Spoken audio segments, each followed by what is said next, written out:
Hey up and welcome to another episode of Last Cast. Today you join us on the wharf just outside Linton. Completely new river to me, not an area that I've fished before. I've heard a couple of people have fished it and there's a few chub and grayling and the odd trout to be caught, so I've heard, but again, completely new river today to me. So today's session is just going to be sort of running through how I personally go about tackling a brand new peg and a brand new river to me and sort of sussing out on the day. As you can see, it's a freezing cold day today. There's been a really hard frost last night, so the fishing's going to be hard. The river's low and clear, so again, it's all going to be refined tackle, and I suspect it's going to be a case of fishing somewhere in mid-river because of that. So we'll run through the tactics as we go, but the key thing is when it's like this, to look at the peg and take some time to assess it, work out what you're going to do, how you're going to go about fishing it, and what your plan of attack's going to be. As I've said, looking at the peg, it's low and clear and it's very shallow to about 13 feet out where I can see, which again, that just rules out the stick float. There's a bit of an overhanging tree towards the bottom of the peg, but again, if it's going to be that shallow there's no point fishing it, so I'm going to have to look to try and catch somewhere mid-river or maybe 3/4 of the way across. So by that end it's going to be a waggler day, probably fish a link as well.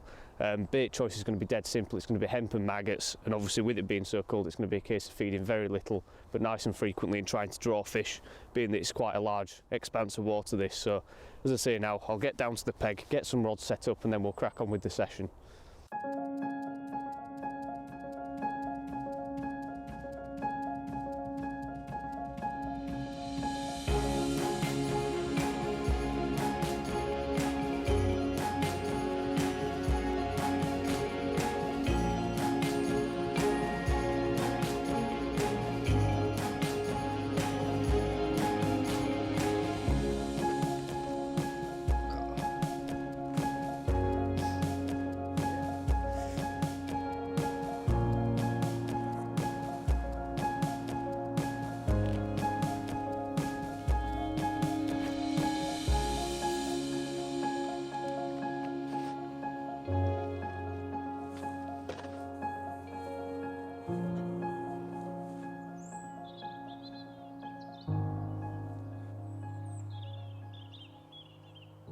Right, so as I say now, I've assessed the peg, decided what I'm going to do, so I'll just run you through my plan of attack today.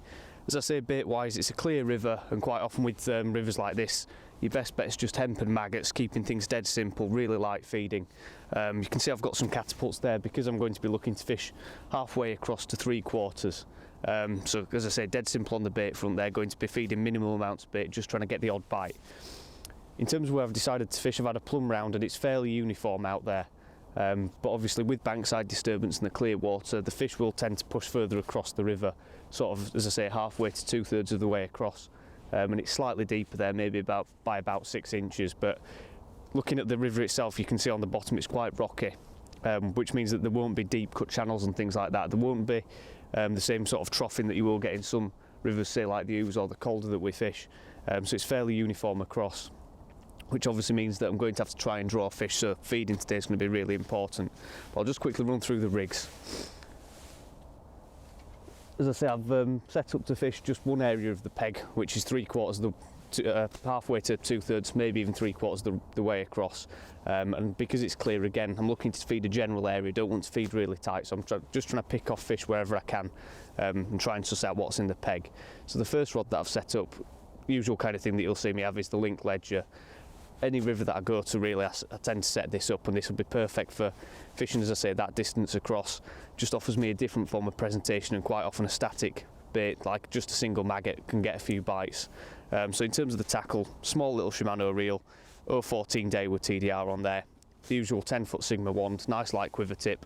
Terminal tackle wise, I've gone for a 4 SSG link because there's a bit of pace to the river here. I won't have enough weight to hold bottom, and just got a little float stop there with a little stop beneath it. That just stops the link running down any further, but nice and easy to move up and down. So that comes down there to the hook length, which when I'm fishing links like this, and especially on rocky bottoms, I don't like to have a very long piece of very light line. I like to have, as you see there, probably about 12 or 14 inches of the hook length line, but plenty of main line above that, just in case, obviously where the link is, that's going to be rubbing on the bottom. So again, just abrasion resistance. So a little water knot there, and that comes down to an 095 hook length, fluorocarbon, to a size 20B 560. Dead simple, as I say, just fishing single maggot, trying to get a few bites and just generally suss out what's in the peg. So that's my the first rod that I've set up. As I say, I always set that up on rivers wherever I go. The next two are waggler rods, both, well, one at 15 foot and one at 14 foot.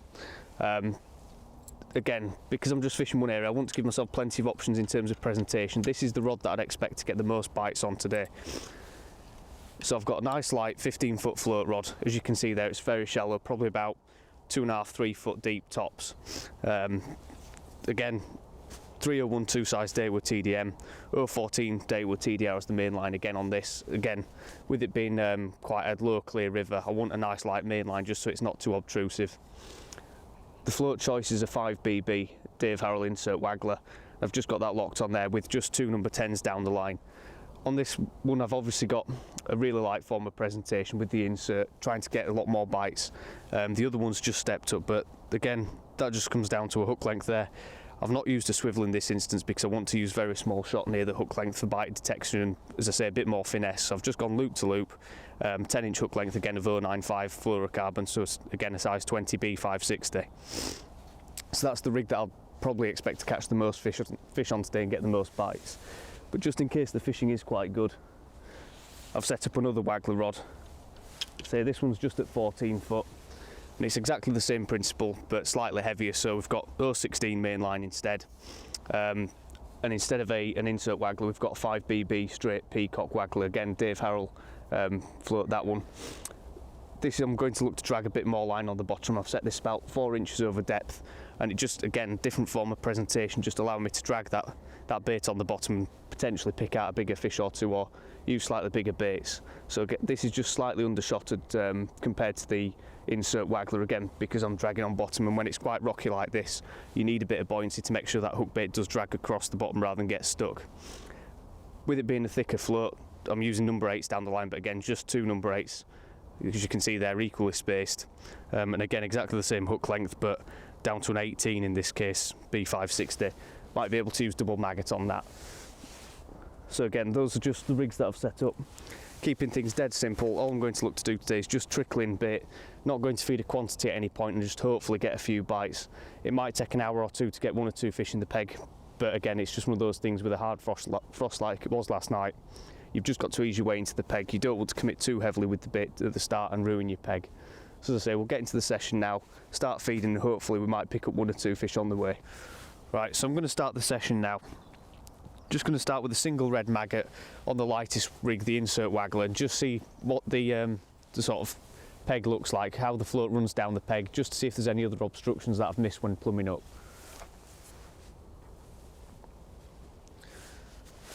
So again, with the peg being a fair pace and with the with the river being quite clear as well, I'm casting well downstream out of my own way, just making life easy with presenting the bait and getting the rig well downstream, well away from where I'm sat and things like that. So just making life easy. If I was casting directly in front, it'd be very hard to mend the line and get good control of the float.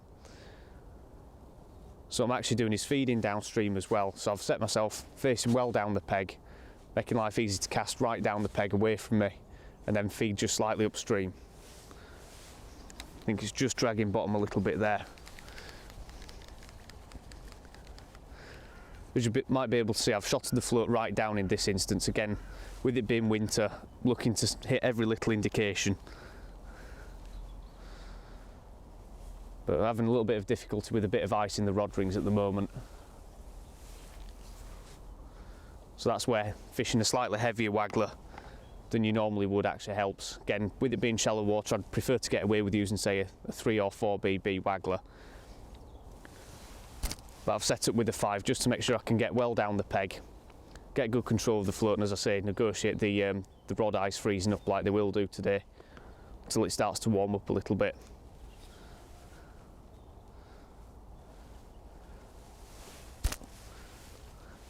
Again, on a day like this, you're not looking for instant results with the peg.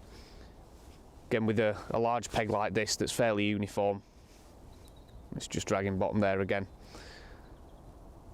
I'm going to have to try and work the peg and really try and draw fish, with it being so shallow as well.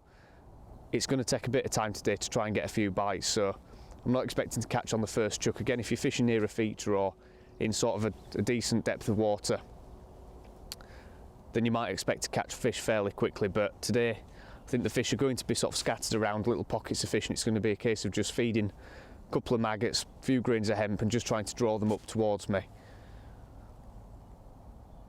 So it's certainly going to be an interesting session. As I say, I don't know the river at all. I've got a very vague idea of what's in here, so it might be a case that we're fishing for 2 or 3 fish, or we might be fishing for, you know, a few small days or whatever it might be. I'm not entirely sure. But we'll just have to see, and hopefully as the session goes on we might start to get the odd bite or two.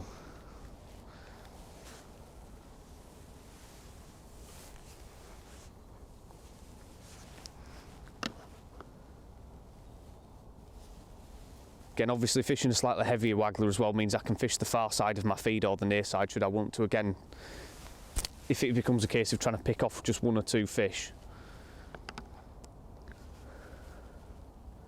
But all I'm feeding is about 10 grains of hemp or so, and just 2 or 3 maggots at a time. Again, I need to feed enough bait to draw a few fish, but I don't want to overfeed the fish that do turn up. Again, it's just about maximising the chance of you getting a bite or 2 this time of year and in conditions like this. And it's always better on a river that you're not so familiar with to start on the side of caution really. Just feed very lightly at the start and just try and judge your way into the peg and gauge it from there. Again, it's very easy to turn up to a peg that you don't know and then fill it in with bait and ruin your session and not learn anything, whereas today, even if I catch 1 or 2 fish, then I can always go from there, use the light feeding as a starting point. And then again, it's all about just learning about the river today a little bit.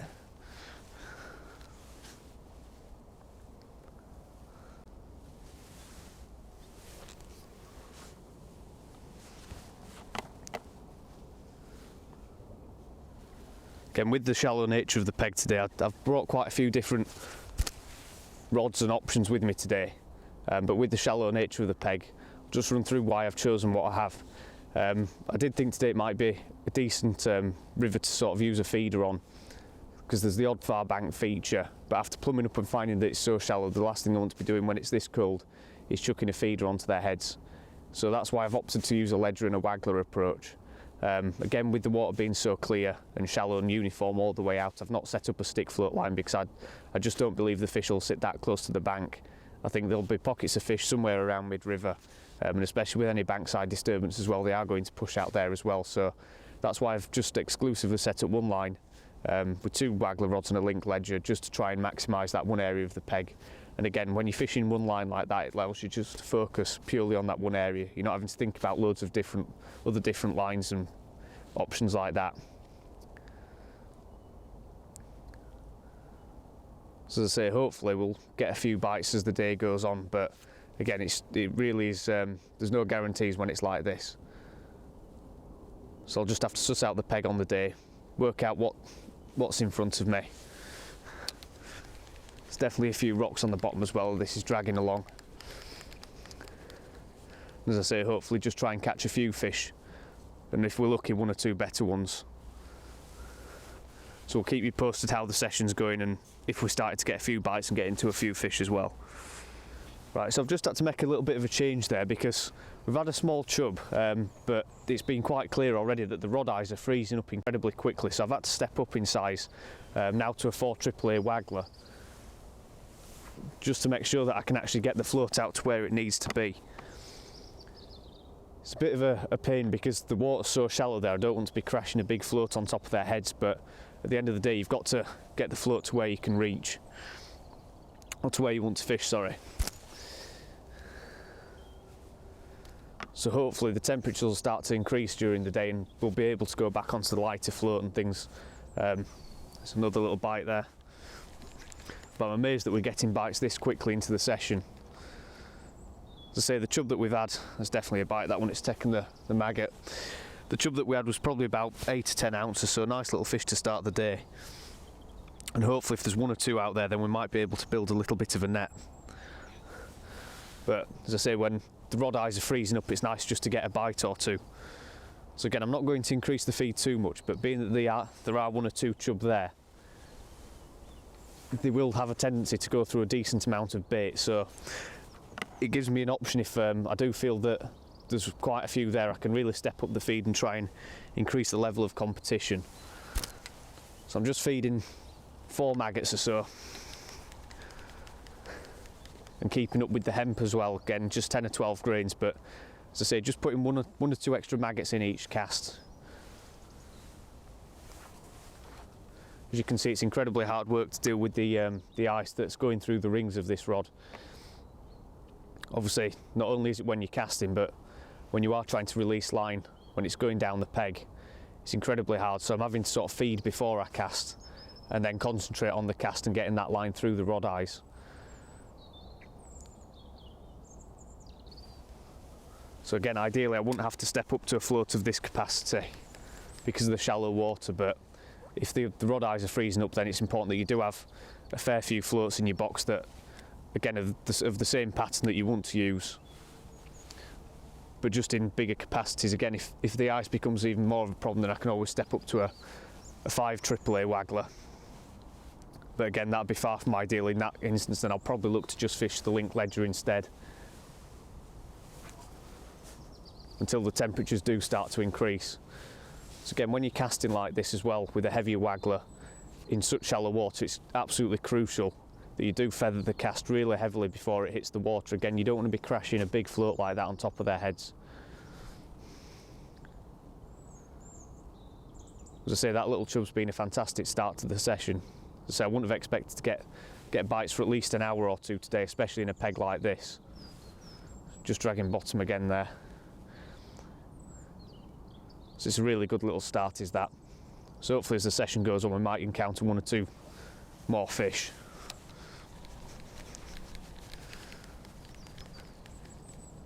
Another thing to take into consideration as well is when you put on a bigger float like this, they will be slightly longer, so I am actually dragging a little bit more line on the bottom, so I might have to adjust the shotting to compensate for that, or just shallow up a little bit.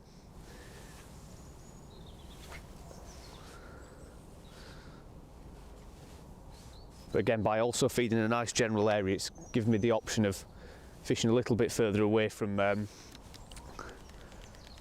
sort of the far bank. Obviously, my casting's now limited to nearer halfway than 2/3 of the way across where I want to be fishing. But because I'm feeding a general area, I can actually get away with that.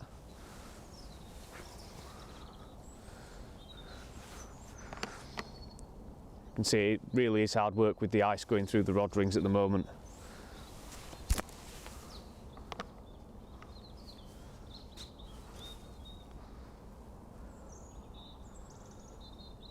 So hopefully if I keep working at it, might get a couple more bites, but again, I'm just really waiting for the temperatures to pick up a little bit and cut down on the ice on the rod rings, because that'll make the fishing a lot easier for me. But at least I know there's 1 or 2 fish there, so again, if I keep a bit of bait going in, and it turns out there's 1 or 2 little chub like that about, then could get a decent level of competition going and possibly catch a half decent weight today if we're lucky. As I say, it's just a case of sticking at it and hopefully just getting 1 or 2 more bites.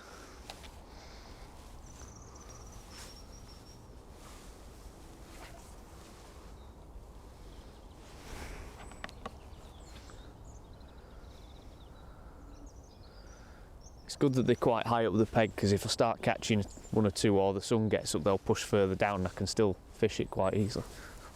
Yes.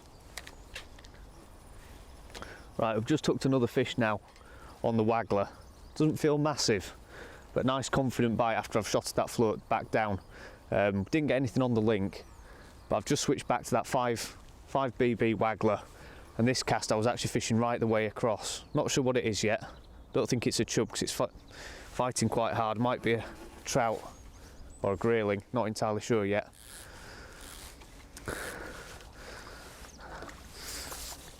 Just net him. There's a little trout. This one was right down the peg, but we've seen 1 or 2 other fish rise, probably small trout like this one, a bit higher up the peg. Not going to put him in the keep net, obviously. Again, they're probably out of season this time of year as well. Not really what we're after, but still a lovely fish to catch. It's absolutely freezing cold as well. Just pop the hook out of him. There you go, lovely little River Wharfe trout. It's already in the 2 fish that we've had today, 2 different species. So again, just let him recover in the landing net, then just gently release him. So we're starting to get quite a few more bites now, but with the sun coming up and obviously the temperature rising and the clear skies and clear water, the bites are very finicky and hard to hit. So we are missing quite a few. So again, when it's like that, the key thing is making sure that you do fish a very tight line, always checking the line between the float and the rod. Again, that one just taken on a single red mag at that time. So I'll just try and sort of demonstrate what I'm having to do to keep in touch with the fish really, and make sure I'm trying to connect with bites as quick as I possibly can. As you can see, I'm casting well across the river, way past where I'm feeding, and that again comes down to using a heavier float.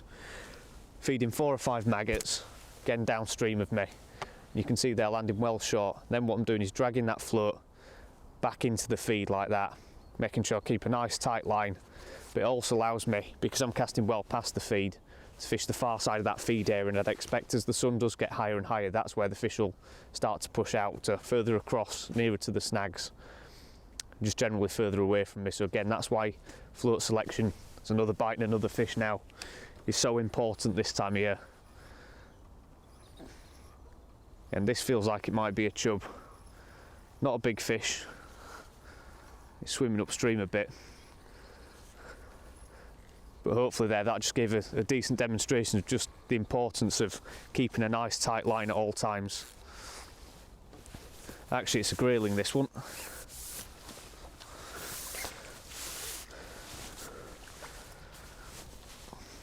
Again, not a big fish, but that's now 3 species in 3 casts.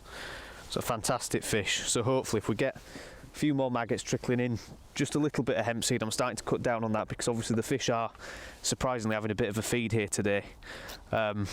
We should start to get a few better fish and again hopefully catch the chub. Again, lovely fish that one.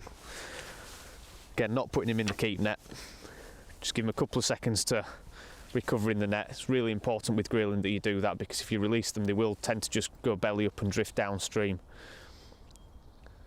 So once they start to roll over like that and kick, then you can just release them back into the river. So as you can see now, the session's really starting to pick up, and so it's a shame we didn't get anything on the link, but it might well be a case that because I've rested it for that long, not thrashed the river with a heavy 4 AAA waggler, that the fish have just gained that level of confidence. As you can see there, that's 2 fish in 2 chucks, which is amazing when you consider just how shallow the peg is. So again, it's just a case of repeating the process.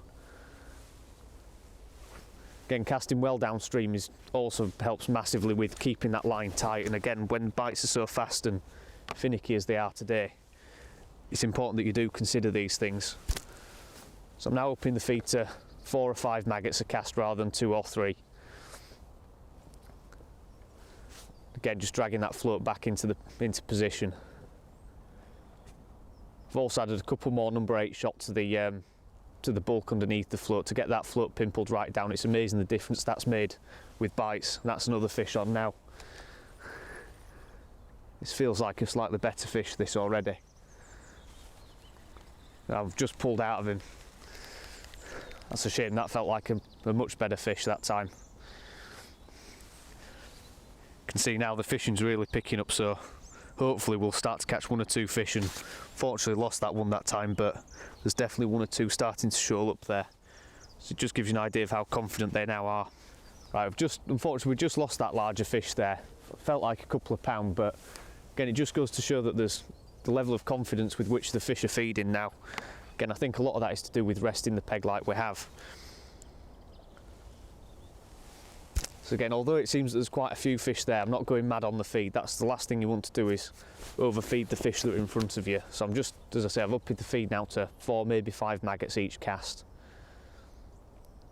Again, just making absolutely sure that I've got a really tight line to the float. Maybe a case that I even dot the float down just that little bit more as well, just to make sure the bites are as confident as they can be. Again, that's the fantastic thing about these floats that I am using. They've got, for an insert, they've got quite a thick bristle, so it allows you to dot them right down, but they've also got enough buoyancy if you are just tripping bottom slightly as well. Not sure whether that was a bite right down the bottom end of the peg. But one thing as well, because I've used the link ledger there and effectively brought the fish up to me a little bit by feeding, it's a little lesson like that that you can learn to use in future sessions. And again, I'll probably employ it today as well. If bites start to dry up or I start to get a few more indications towards the bottom end of the run, then straight away what I'll do is pick up the link ledger and give it just 15 minutes of concentrating on feeding nice and effectively without trying to disturb the fish too much.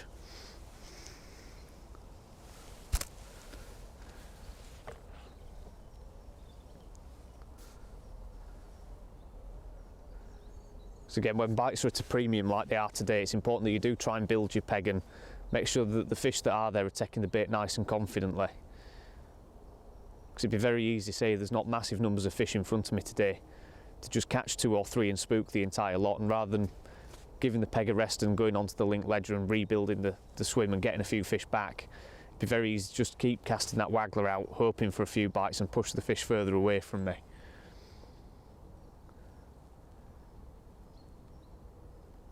Again, this time the float's getting well down the peg, so clearly that lost fish might well have spooked 1 or 2 of them. Again, absolutely crucial that you mend that line when you are fishing, well, effectively at range like we are today.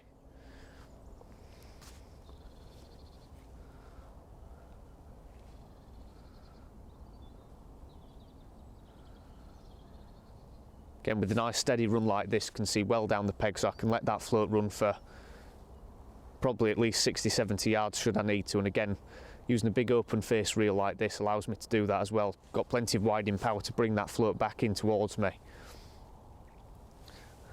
But also a nice large spool does allow you to run that float much further down your peg, which on a river like this can be very useful, especially today. That was a bite right down the bottom there. It can be really useful to do that, as nearly demonstrated there. Just missed that one.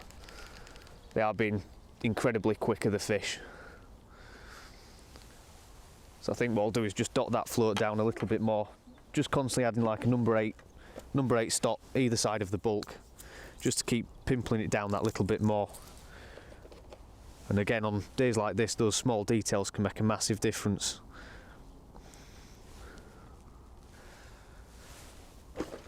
Because the fish are releasing that bait from their mouths really quickly, and obviously if you've got a slightly more buoyant float, then it's going to help them get rid of the bait, whereas the more you dot it down, the harder it'll be for them to sort of reject the bait. So it's always something to think about when you are missing bites like that.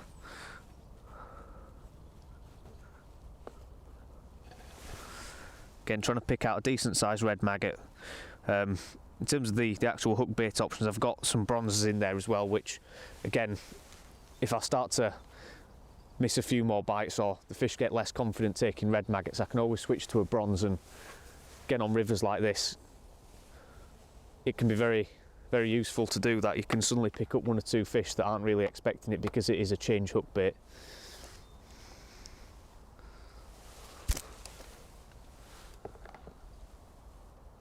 It's exactly the same process again. Just feeding 3 maggots. As the session goes on, I might look to feed twice in a run down, but less feed, and that can help to bring fish up. Or if it turns out there's a few more fish, then I might feed 6 to 7 maggots just at once and run my float down with those. So I've got a couple of options today to just keep switching around to try and keep the fish guessing, and as I say, try and pick off 1 or 2 of them.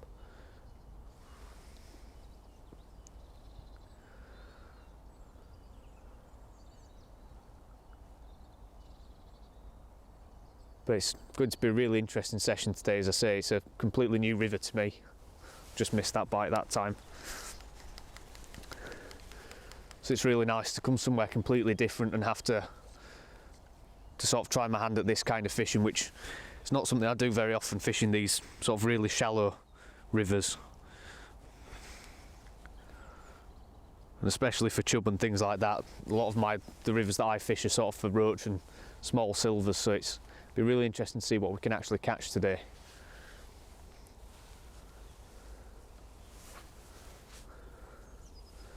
And if we're lucky and we start getting a few chub, then we might actually build a little bit of a weight in the net.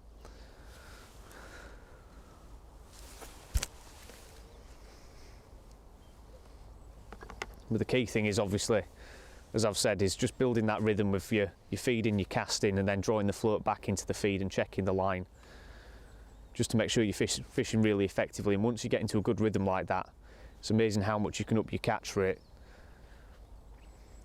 It makes the process a lot easier. Then you can spend more time, rather than focusing on your feeding, sort of make it more automatic, and then you can really focus on the float and hitting bites. Might be a little rock there because that one just dragged under a little bit. So I say, hopefully if we're lucky we'll get into one or two slightly better fish.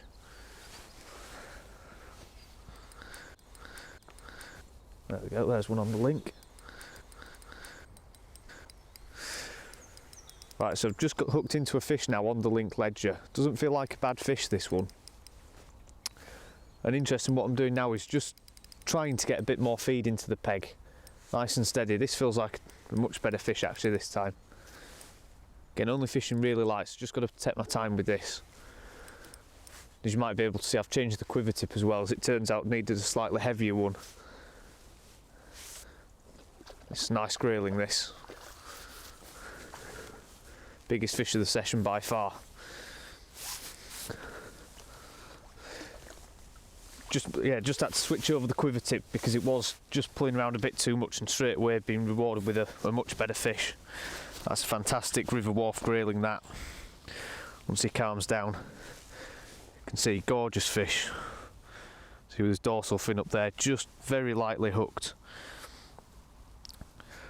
Right in the corner of the mouth there, and that's where I've been getting a few of them smaller grayling. They're taking the bait very tentatively. As you can see, just first cast on the link ledger, different form of presentation, straight away being rewarded with a lovely fish. Just nick this hook out of him.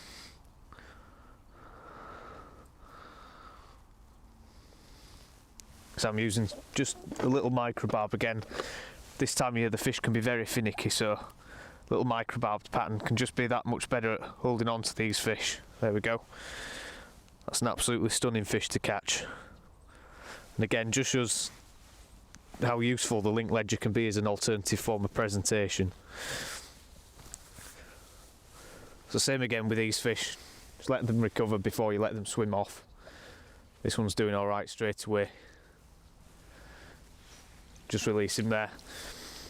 Definitely seems that the way to feed, because I've been playing around with it a little bit as well, has been to feed about 10 or 15 grains of hemp, cast out, and then put probably 2 or 3 maggots in, and that seems to have been the best way so far of getting these fish to feed confidently and get bites. As soon as I started introducing more maggots rather than hemp, the bites seem to dry up a little bit, so they are still being very wary. And obviously when you're feeding less maggots, obviously the same thing as that you're using on the hook, they've got less of an option of avoiding your hook bait. And again, that just seems to have paid off really well there. So same principle with the link ledger, casting well past the feed area, just drawing it back and letting it settle. You can see there it's just tripping along the bottom, and a fish has picked that up. Just missed that one there. Just as that lead was bouncing around the bottom there, fish has picked that up immediately. As you can see there, the maggot's gone that time.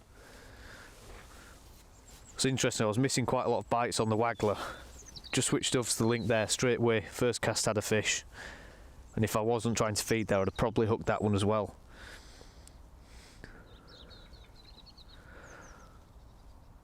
So I think definitely with the cloud cover and sorting out the feeding, the fish have really sort of switched on now, so hopefully we'll get into a few better ones as well.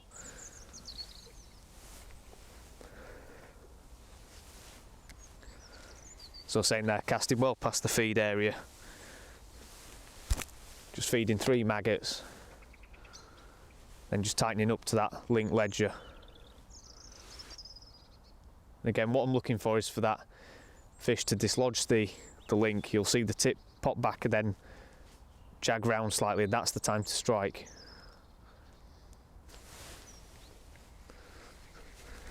Again, very finicky bites. One picked it up there, you could just see how the tip sprung back.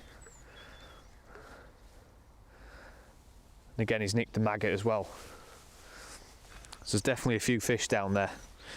One thing I'm going to do to try and cut down the missed bites on the link is just move those little stocks down and bring that hook length down in length. Again, by having such a short length there of the actual hook length material and having this bit of mainline there, I can shorten it down to maybe 12 inches should I need to, and hopefully that'll then make the bites more positive. Again, it's amazing how quickly these fish, both on the waggler and on this, are able to eject that bait, and that's why we're missing so many of them.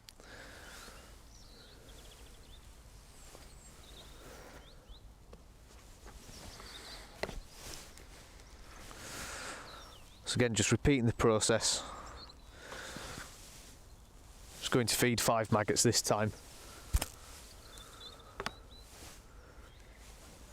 Just draw that link ledger back into the feed, let it tighten up.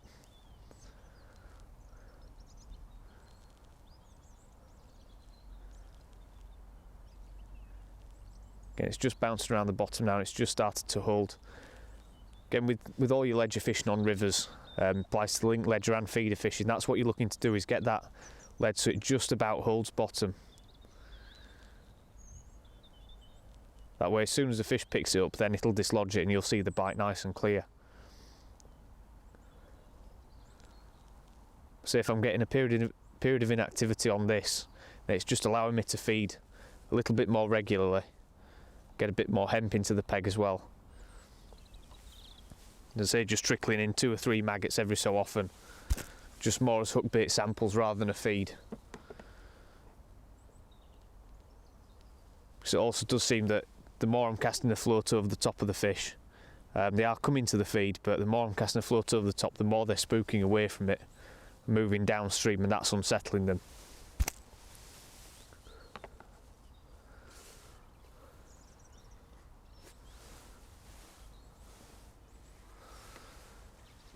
Again, one thing that you can pay to do as well is just dislodge that lead again, just gets the hook bait moving. Sometimes that can pick off a fish or two as well.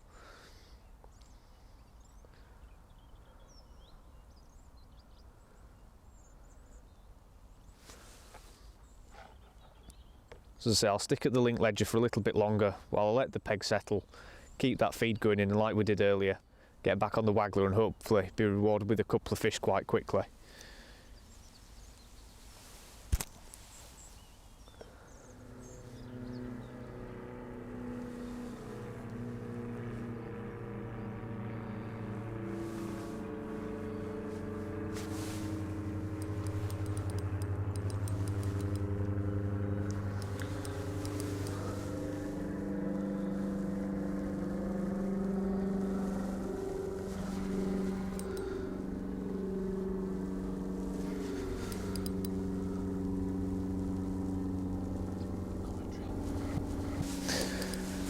Right, so as you can see, into another fish now. Just on the link ledger, this one, it's taken a while for this bite. Definitely been very finicky, these fish. Looks like another quality grayling, this one.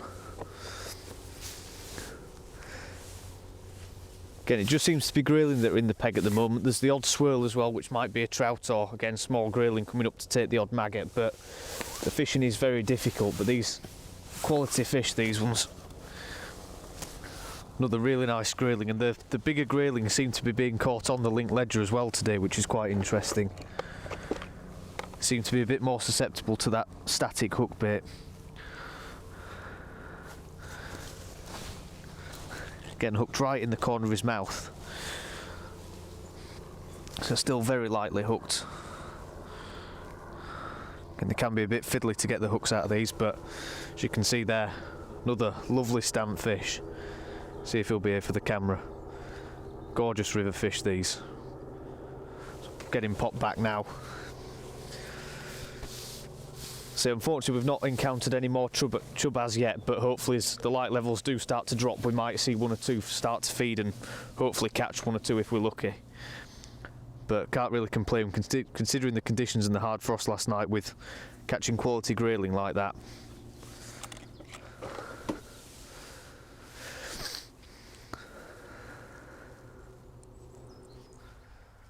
It's how quick they take the bait and then let go of it. There we go. Right, I've just hooked into another fish now on the waggler. This feels like a good quality fish, this one. Nodding its head well, I'm not entirely sure what it is. Again, just trying to cast into the feed and striking immediately. It's amazing how finicky these fish have been today. I've had a couple of nice squealing on the link ledger as well, and lost one as well, which must have been a good pound or so. But the fish have definitely wised up as the day's gone on. We've had to keep chopping and changing between different forms of presentation and loads of different kind of feeding patterns and things like that, and it's another nice grayling, this one. But what has been noticeable is just how lightly hooked the fish have been and how many we've pulled out of as well. Again, just shows how finicky they are being today. That's another lovely quality grayling.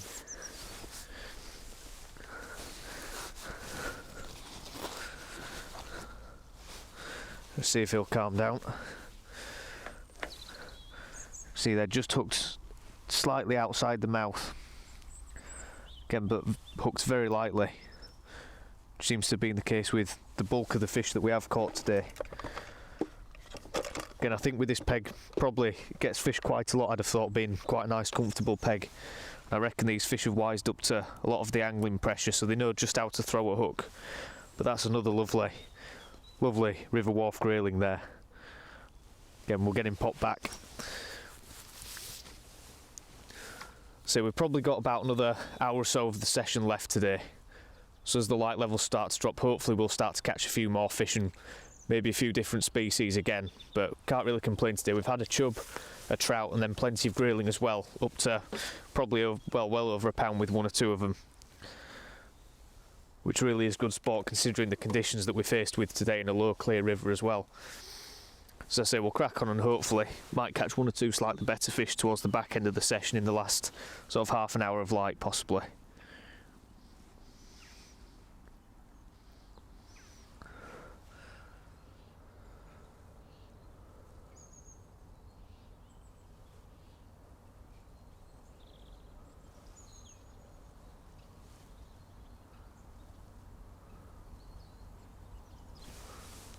Yes.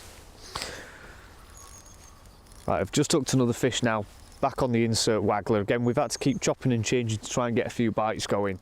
We've not really had the sort of rush of fish towards the back end of the session, but I think we'll probably call this one the last of the day. Looks like another small grayling this time. Again, I've had plenty of these today, but just the one trout, one lost one as well, and one chub, so it's been a decent day considering the conditions and the fact that the river's low and clear.